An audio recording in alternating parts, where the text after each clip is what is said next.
القلم رصاص ودهن صافي وبراية، ثورة مشاعر حقيقية ومسودة تحلق بهاجسك وتحقق الغاية. ده صار لك من كتابات الشعر مدة. طولت صمتي وبعض الناس حكاية، واسرجت خيل الكلام وجات من حده. يشبهني يذيب يا ليلي في مسرايا، ويشبهني البحر في جزره وفي مده.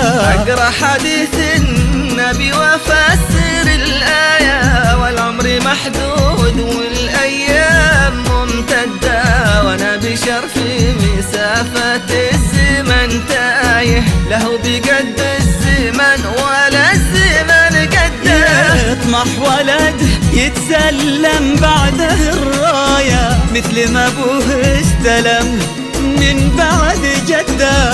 عسى يداني لقصر العز بالناية، وتردع ايادي حسود الناوي انهدى.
الرخاء في الشدايد تبغي عناية، واهل الشدايد توقف ساعة الشدة. تلهيني النفس لأن النفس لهاية، وتصد وانا رجل ما يعرف الصد. والصد بين الحبايب أكبر دعاية، تودي القلب لقصى الحزن وترده.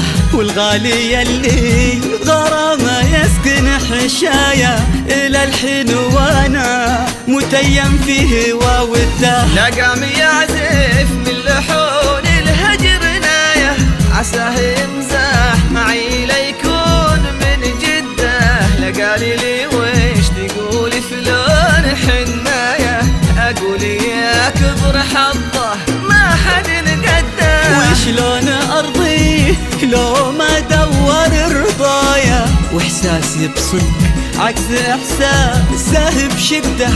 احس انه سبايب بس ما تشفايا، ويحس باني سبب دمعه على خده.